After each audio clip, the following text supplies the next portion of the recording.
সকলে কেমন আছো? আশা করি সবাই ভালো আছো। সবাইকে ডি কিচেনের তরফ থেকে স্বাগত জানাই। আজকে চলে এসেছি আলু চিকেন কষা। ততক্ষণ দেখতে থাকো। কড়াইয়ের মধ্যে সরষের তেল দিয়ে নেব। তেলটা একটু গরম করে নেব, নিয়ে একে একে আলুগুলো ছেড়ে দেবো।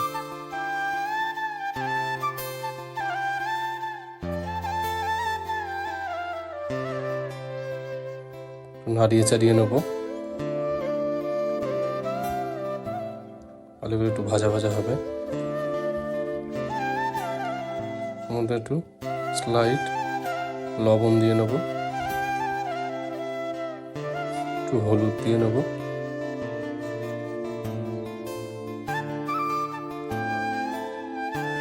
নাড়িয়ে চাড়িয়ে নেব। একটু ভাজা ভাজা হলে নামিয়ে নেব। ভাজা হয়ে গেছে, নামিয়ে নিলাম আলুগুলো। গরম তেলে জিরে, শুকনো লঙ্কা দিয়ে নাড়িয়ে চাড়িয়ে তার মধ্যে আমি চিকেনটা দিয়ে একটু ভেজে নেব।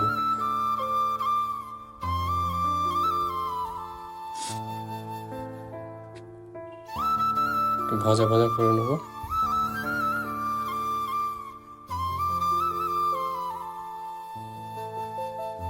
নাড়িয়ে চাড়িয়ে পেঁয়াজ বাটা, আদা বাটা, কাঁচা লঙ্কা, রসুন, টমেটো,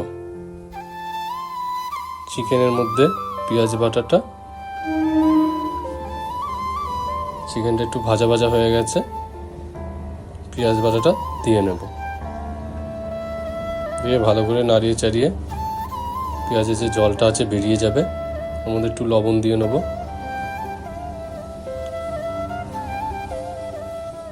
পেঁয়াজের যে জলটা আছে তো আদা বাটা, রসুন বাটা,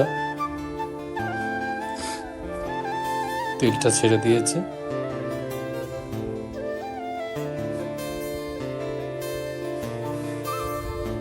নাড়িয়ে চাড়িয়ে নিয়ে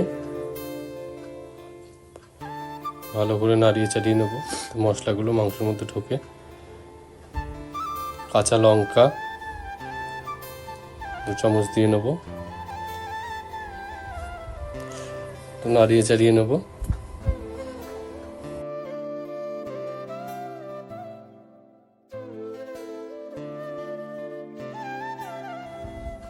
একটু হলুদ দিয়ে নেব।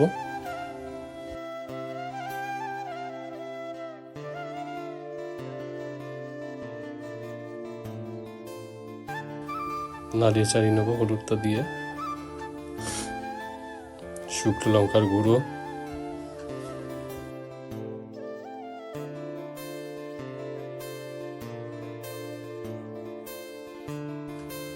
জিরের গুঁড়ো,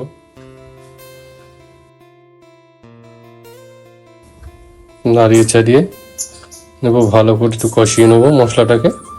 তার মধ্যে এবার টমেটোটা দিয়ে নেব। তোমরা দেখতেই পাচ্ছ বন্ধুরা কত সুন্দর তেল ছেড়েছে। কষানো হয়ে গেছে, ভালো করে কষিয়ে কত সুন্দর হয়েছে দেখো। কষানো হয়ে গেছে, মাংস থেকে তেল ছেড়ে দিয়েছে। আলুগুলো দিয়ে নেব। সব কটা আলু দিয়ে নাড়িয়ে চাড়িয়ে নেব।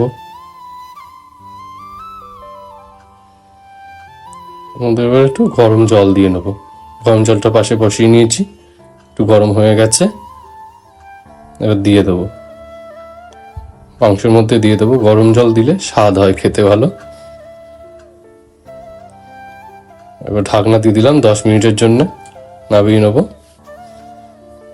ঢাকনা খুলে দেখো কত সুন্দর কালারটা হয়েছে বন্ধুরা। আলু সেদ্ধ হয়নি, আর একটু হবে, হয়ে গেছে সেদ্ধ। গরম মশলাটা দিয়ে নেব। দিয়ে দেখো আলু চিকেন কষা রেডি হয়ে গেছে। এবারে নামিয়ে নেব। কেমন হয়েছে বন্ধুরা কালারটা? আলু চিকেন কষা রেডি হয়ে গেছে। রেসিপিটা কেমন লাগলো কমেন্টের মাধ্যমে অবশ্যই জানাবে। আর পেজটিকে অবশ্যই ফলো করবে, লাইক করবে। ততক্ষণ সুস্থ থেকো, ভালো থেকো, আবার দেখা হবে অন্য কোনো নতুন ভিডিও নিয়ে। টাটা।